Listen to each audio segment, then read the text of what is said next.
is Hedda. Welcome back to my channel. Today, I'm going to take you through the 6 books that I read in October and the spreads that I made for each book in my reading journal. Look at this cute little bookmark that I got from Leela Journals. Absolutely adorable. 6 is a lot of books for me in just 1 month. I'm not quite sure what happened, but I think the spooky books just did it for me, you know? I didn't only read spooky books in October, but those are the books that I'm gonna go through first. Before I get into that though, I know it's been a few weeks since my previous video and I'm sorry about that. I am still alive. I've just been incredibly busy with packing and shipping the advent calendar. You can still see lots of advent calendar packets behind me on my couch that are all getting shipped out in the next couple of days. I'm so excited to be done. I've been very overwhelmed and a little bit overworked lately, I think. It does seem though that I've finally kind of made it over the top of the hill and I can kind of see the end of the tunnel, so to speak. I mean, I still have a lot to do before the holidays, but yeah, I feel pretty good about it. One thing that I have realized is that for me to keep doing what I do, it's essential for me to find tools and techniques to be more productive, and that brings me to today's sponsor, Skillshare. Skillshare is an online learning platform with thousands of unique classes on pretty much any skill that you can think of. With a membership, you get access to all of the classes and you can go through them as quickly or as slowly as you like. One class that I really enjoyed recently is Samantha A's class called 3 Steps to Start Your Creative Projects and Overcome Overwhelm for Multi-Passionate Creatives. I feel like there's a lot of pressure on like honing this one specific skill and being good at like one specific art style or one specific medium, and that just doesn't work for me. I have so many interests. Like I love collaging, but I also love drawing with markers. I love painting with watercolors and gouache. I love doing line art with a pen. I love hand lettering. Like there are so many things. And if I were to just focus on one of them, I wouldn't feel fulfilled at all. So that means that I need to divide my time between all of these if I want to keep doing all of them. And Samantha's class is very short and concise. I think it's the shortest Skillshare class I've ever taken. It's only 30 minutes long. It goes through how to set up a project plan, how to determine your focus, and how to allow yourself to complete a project in an enjoyable way without feeling burnt out. And that's so important. I think that this class is something that most creatives can make use of. Right now, the first 500 people to click the link in the description box will get a 1-month free trial to Skillshare. So definitely make use of that chance to find lots of helpful and fun classes, whether it be on productivity or on other skills. And now let's get into my October reads. Let's switch to desk view. Fall is an amazing time for new stationery, and I got a lot of new stuff in October and beginning of November. I usually try to limit myself, but I don't know, this fall with like my new apartment and my new desk space, it's just made me want to buy things. So here you can see me sort through some of my Marigona Suli art stickers. I have some from fall last year and I got new ones for this year because she just makes beautiful things, so I just had to get more stickers. And I wanted to do a witchy theme for October because October, spooky season, you know? Since I read 6 books, I had to find a way to fit 6 frames onto the spread. Normally this isn't really a problem for me because I will read 2 to 4 books usually, and so it's easy to fit those onto the one side of the spread. I mean, I always say that I don't have any rules in my reading journal, but I do tend to end up doing cover pages with decoration on the one side and then the books in frames on the other side of the spread. And this time I was playing around with different layouts and see how I could do it a little bit differently this time maybe. I really wanted to use these blue and green frames, but it took me a little bit of time to figure out exactly where on the spread I should put them. The layout I ended up with is maybe a little bit unusual, but I decided to just let the frames use as much space as possible, even though that meant I did have to cut some of them in half and glue one piece on the right side and one on the left side. But I think that it actually worked out quite well, and the end result is pretty interesting, I think, and a little bit different, so I'm happy with how it turned out. When it came to the colors I decided to use to decorate the spread, I kind of let the stickers choose that for me, because this Potions Witch sticker sheet has a lot of blue and purple, but it also has some green and some orange, so that let me use a lot of different colors while still making it look cohesive. So I was able to use green and purple and blue and orange without it looking messy, because it was already in the stickers.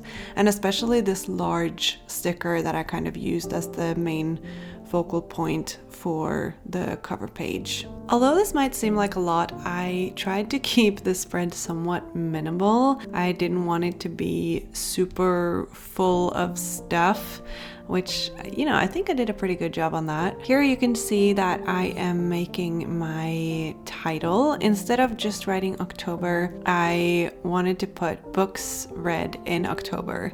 And I'm using these silicone stamps that I got from Michael's and a purple ink pad. Silicone stamps are really great because you just store them flat and then you just take out the pieces that you want and you can arrange them on the block. And the idea is that when you write a word, you can just put all of the letters next to each other and you'll have the whole word right there. But for me, I don't know, there's this little edge around the stamp, obviously, because it needs to stick to the block, and that makes the letters stand a little bit too far apart from each other for my liking. So that's why I stamped just one letter at a time. Although it did take extra time, I think it was worth it because the end result looks a lot better, in my opinion, than if I were to put them all on the block at the same time. When it comes to additional decoration on the spread, I used a few more stickers from Marigona Suli Art, but I also used some stickers from Notebook Therapy. Some are from their Lunar Faces notebook sticker set, and some are from the Midsummer Night's Dream washi tape. So it's actually a roll of washi stickers, kind of. And that's pretty much it for my October cover page. So now we can move on to the first book that I read in October. And for this, I wanted to use some of the Halloween witches from Marigona Suli Art. The spread actually turned out very simple compared to other reading journal spreads that I've made, especially recently. But I don't think that that's necessarily a bad thing. But anyway, the first book that I read in October was A Discovery of Witches by Deborah Harkness. I thought that, a book about witches is a good way to start the spooky season in October. So that's kind of the main reason why I started reading it. I have to say that, starting the book, it seemed like something that would be right up my alley. It has that kind of dark academia vibe a little bit. You're at a university, there are libraries, old books, just like an enjoyable environment. But I'm just not quite sure about where the book went and how I feel about it. It's definitely not my favorite book ever, and I think it's a trilogy. I haven't picked up the second book yet. I don't know if I will. At the same time though, I've read many book series where the first book is kind of and then they just get better as the story progresses. That could be the case with this series as well. I think my main issue was that I just didn't particularly like the main character. I don't know, I just didn't vibe with her, and I felt like she was a little bit too much of a damsel in distress, and maybe that changes throughout the book series. Like, she's a witch, maybe she becomes super powerful and kicks everyone's ass, and those traits that she has won't be present in her future self. But yeah, for now, I don't know. She also fell in love with this guy so quickly, and it just felt a little bit unbelievable. And I know that it's pretty silly to say that about a book about witches and vampires and demons, but I don't know, it just, that their relationship just, and that's not a spoiler by the way, because it literally happens right at the beginning, but their relationship is just too quick and too good, and I kept expecting Matthew to betray Diana. Like, I kept expecting there to be a plot twist that would make him the bad guy. Side note, can you tell that I've been reading a lot of Sarah J. Maas? I'm still waiting for that. If I pick up the second book, that's still like the way I will be thinking. I just can't really trust him, and he's just not coming off as a trustworthy guy. And I just want to say, like, not liking the characters and the way that they behave, that's not the reason I don't put this book up on my favorites list, because I'm very against saying that we don't like books just because we didn't like the characters. But I just felt like a lot of the interactions between the people just wasn't believable. Something felt off, and I'm not quite sure how to put my finger on it, but there's just something that's not right there for me. And it just made me not be able to immerse myself fully in the story because I felt like there was something wrong. I will say though, it's an interesting universe, and I think that the ending has a pretty interesting plot twist, and it kind of sets up the beginning of the second book, and I think that could be pretty interesting. But overall, I only gave this one 3 stars. It's not the worst book that I've read. It's not like my least favorite of the year or anything. It just didn't hit the spot for me, I guess. This next book though, this is my love for the month. This was probably the book I enjoyed the most in October. For this spread, I got out my new Hinoki Into the New Year stationery set from Notebook Therapy that they were so kind to send to me for free. I love their Hinoki line. I think that the stationery is just so beautiful. And this set comes with a lot of transfer stickers, pet tapes, washi tape, little booklets with ephemera that I used for the spread. And I wanted the spread to have a lot of nature in it because I feel like that really matches the book. These little memo pads, notepads with ephemera are probably my favorite thing from the box because they have these perforated lines so that you can actually divide each piece of paper into 3. So you can see me kind of struggling a little bit here. I haven't found a good technique yet that won't like crumple the paper or accidentally rip it, but I think it's really fun and you get a lot more out of one piece. You can of course use the entire sheet as is as well, but I really wanted to use the frames for the spread. So I layered the frames on top of some decorative paper. This paper is from Paper Monogatari actually, and I thought that they fit really well. I tried to use paper with darker tones, and then I got out these cute girl stickers that I got in Japan, and these all have long flowing dresses and very like pastel light spring colors that I thought would fit the colors of the flowers and the pet tapes in this stationery set really well. I was testing out a few different combinations, like which girls I should use, and I ended up with the more pastel colored girls. It's funny because the spread is very like bright and springy and has a lot of florals and is very like light and dainty, but the book that I read is called Slewfoot and it's by Brom. I found this on a list of like the best horror books of 2023 because I was looking for books to read in October, and this book did not disappoint. This book was such an enjoyable read for me. I don't even know where to start. So Slewfoot is set, I think, in the 1600s or 1700s in the US, in a Puritan society, like a little town that they're all Puritan Christians. And then the main character, Abatha, she is from England, but she was shipped off to the New World and married this guy, and they live on a farm just outside of the town.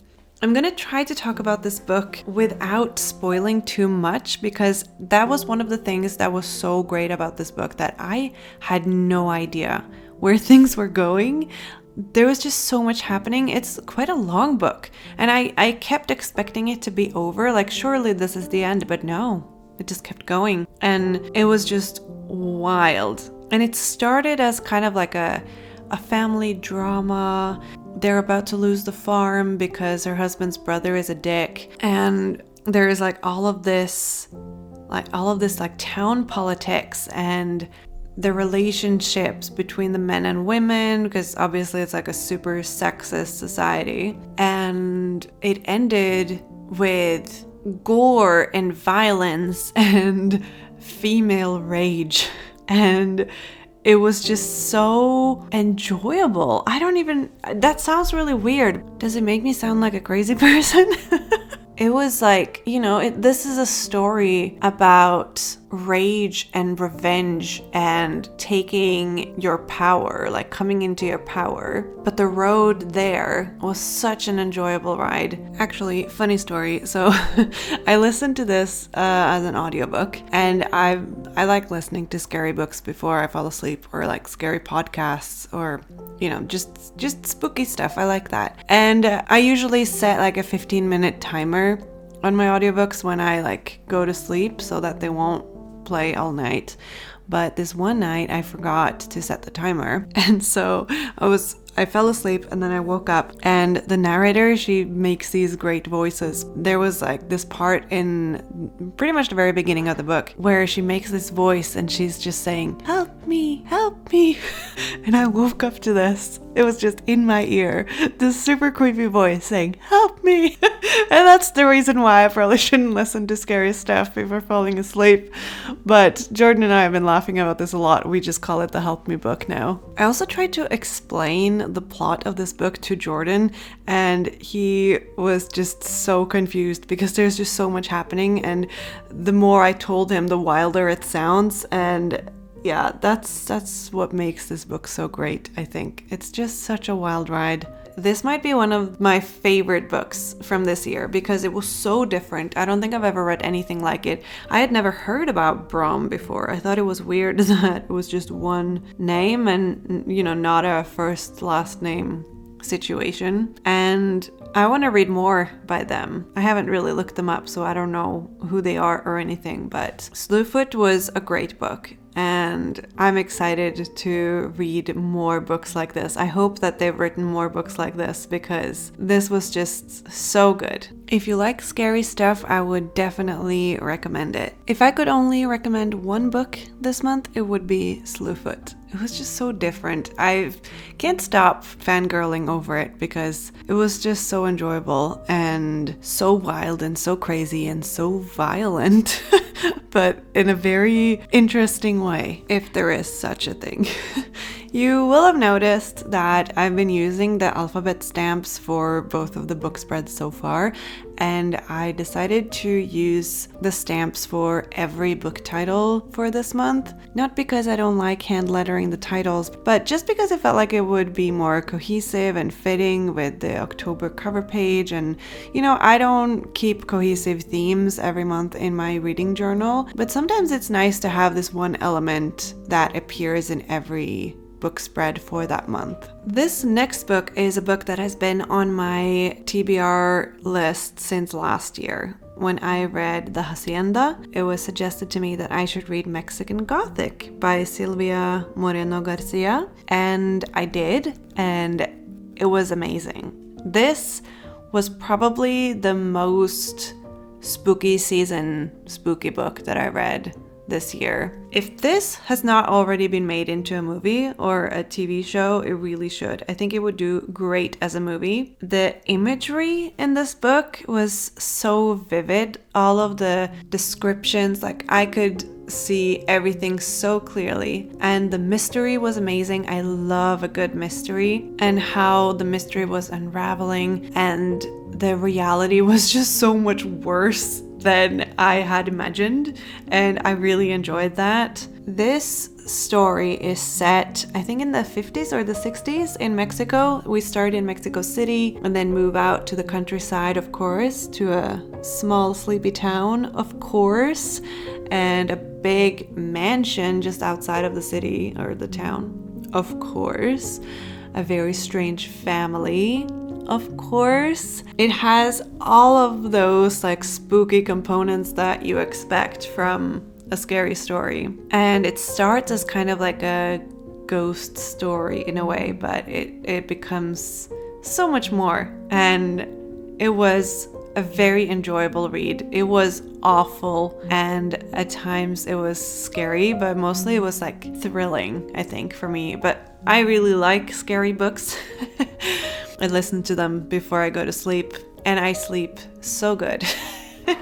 For this spread, I actually decided to use some craft paper that I ripped out of my notebook therapy spiral bound craft paper notebook. I just cut it to size, and I knew that I didn't want too much decoration on the spread. I wanted to keep it simple. This month I was all about the simple because I didn't have as much time. I've been so busy with my work, and I just needed this setup to be a little bit simpler. And by using this craft paper, I am just naturally creating a border, and then I will just write on the craft paper. But of course I needed a little bit of color, so these stickers that I'm putting in here and some of the scrap paper is from Paper Monogatari, from her fall collection. There are these really cute cats and fall leaves and this woman in a long flowing skirt, and I felt like that just fit the vibe very well because she's a little bit mysterious. She has a basket with some leaves and some mushrooms, and I just thought that fit the story very well. The kind of burned paper looking washi tape at the bottom of the spread is from Notebook Therapy, and so are the stamps that I use to kind of frame the upper part of the craft paper. As always, you can get 10% off your order from Notebook Therapy with my discount code mochibujo10. It is an affiliate code, so I do get a small commission whenever someone uses that code. So if you want to buy some really nice stationery and support me a little bit at the same time, then use my code. I really like how the spread turned out. I think that it looks very elegant while also being a little bit gothic, which of course fits the title of the book. I think that the title is very interesting because it doesn't say anything about the book other than kind of the feeling that you have going into the book, that it's going to be a gothic horror novel set in Mexico, obviously. And I think maybe the title is what put me off reading it for so long. Not only that I was saving it until October, but also because it didn't really give me anything, if that makes sense, because I am a very visual reader. Like, I pick up books based on their titles and their covers and not necessarily the blurb. But I'm really happy that I finally read this book because it was so enjoyable and such a great horror story. This next spread is actually going to be one of those double spreads, or like 2 books on one spread, because these are both rereads. So I thought I would put them on one spread just like I did last month. This has worked quite well for me actually, to do rereads on like a double spread like this. It's also working well because I'm actually running out of pages in my reading journal, and so by the end of December I think it will be completely full. I don't think I'll even have room for like a summary of 2024 spread or anything like that, because it will be completely full. And I don't know how that happened, but very well planned of me, I suppose, even though it wasn't planned. For the spread, I used some black dot grid paper, and I used this Moon Phases pet tape from Notebook Therapy as the kind of main decoration. I wanted to have them kind of on the opposite end of the page on both sides of the spread, and I think that it created quite an interesting look that works well both like on their own, just looking at one of the pages, but also together it looks cohesive. So even though these are 2 completely different books, they still work together on the spread. The 2 books that I reread in October was first Air of Fire by Sarah J. Maas, which is the 3rd novel in the Throne of Glass series. You guys know that I started rereading that series again, and it's interesting reading it for the 2nd time. I'm actually enjoying it quite a bit. And I also read The Assassin's Blade this month, and that's the last book that I'm going to talk about at the end of the video. But for now, we're still talking about Air of Fire. And then I also read Harry Potter and the Prisoner from Azkaban. This is the third book in the series, and it was always my favorite as a child, so it was really fun to read it again as an adult. Also, since this is my original copy from the early 2000s, it's in Norwegian, and it's been nice to read books in Norwegian for a change since I mostly read in English. I do tend to like reading books in the original language. Obviously, Harry Potter's original language is English, not Norwegian, but for me, the Norwegian is the original. When it comes to Heir of Fire, I actually enjoyed reading this book for the second time a lot more than when I read it the first time. And I'm not quite sure why, but I think I was just paying more attention to it this time around. And so I picked up a lot more than I did the first time that I read it. And now the final book that I read in October was The Assassin's Blade by Sarah J. Maas, and this book is like a prequel to the Throne of Glass series, and it is a collection of short stories or novellas. And this was the first time that I read this book, because the first time I read Throne of Glass I didn't really bother with it. But this time when I'm rereading Throne of Glass, I'm following a reading guide. So instead of just reading the books from the first to the last book, except for The Assassin's Blade, I'm following this reading guide, and the guide said to read The Assassin's Blade after the third book. But I do have some thoughts on that, actually.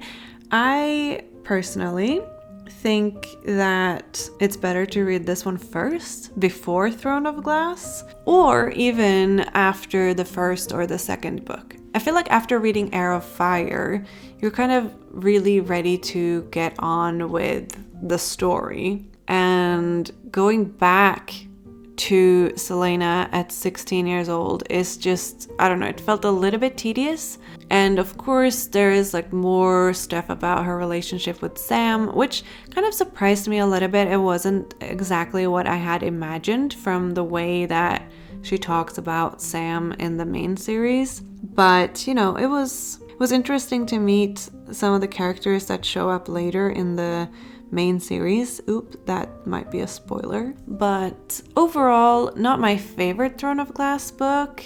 I actually gave it 3 stars, although in the spread, for some reason, I filled in all of the stars, and I think I was just a little bit distracted. But on my October cover page, I gave it 3 stars, just because it just wasn't my favorite book, you know? Not all the books can hit the spot, and this one just didn't. And I know, like, for some people this book is so good and they love it. For me, it just wasn't that. So my favorite short story was the one about the silent assassins, just because that was the one that was the most unexpected. I really hadn't expected that kind of story with that kind of twist after reading the main series. That was quite enjoyable. I would have wanted a little bit more information about Sam. I think that that's kind of what I was hoping for in Assassin's Blade, and I felt like there could have been more about him or about how he dies. Ooh, that's not really a spoiler either, because I feel like Throne of Glass starts with that. So I feel like I'm sounding very negative, and it's not that I disliked the book. It just wasn't the best, you know? And I'm 100% certain that many of you are going to disagree with me, and that's totally fine. I'm just explaining how I felt reading this book, and I think maybe my expectations were a little bit too high after having read all the other Sarah J. Maas books, and then coming back to this one. It just didn't feel as good as other books of hers that I've read, you know? I haven't talked about the decor here at all, but it's almost exclusively Marigona Sully stickers. Some of her clear stickers and some of her paper stickers and some of her washi tape. I did place a big order for her previous shop update, so that's why I've been using so many of her stickers in my reading journal this month. And I absolutely love them. These witches are just so great for October, but of course for any season. What I like about Marigona Sully is that she draws witches for every season and every occasion, and I really like that because it's always a good time for witches. And there you have it. These are the 6 books that I read in October. Some that I gave very high praise and some not so much. Here's a little flip through so that we can look through all of the spreads that I made in my reading journal. I absolutely love my reading journal. It's like my little baby. It's going to be bittersweet switching into a new journal for 2024. But you know, that is just how it is, and life goes on and my reading journal evolves. But of course, we still have 2 more months. There is November and there is December. Although I will have to set up my new reading journal pretty soon, so you will be seeing a 2024 setup on my channel in the near future. I just, with the advent calendars and everything, I've had to push back a lot of other work. I honestly did not expect it to take up this much of my time. So I've learned so much about what to do and not do next year. And I think that next year I will have a much better plan and I'll be much better prepared. So the advent calendar won't come at the expense of a lot of the other things that I do every month. And I'm looking forward to a little bit of a calmer experience next year, hopefully. But thank you so much to everyone who has bought an advent calendar and every one of you guys who have placed an order in my shop this month. I really appreciate it. There is a shop update coming up pretty soon, just around Black Friday maybe. And I will also have a little sale on some select items. So definitely check that out if you're interested. Thank you again so much to Skillshare for sponsoring this video. Make sure to click that link in the description box if you want a 1-month free trial to Skillshare. And that's all for now. I hope that you enjoyed this video. Thank you so much for watching it all the way to the end. I hope that you're all having a lovely day and I'll see you next time. Bye!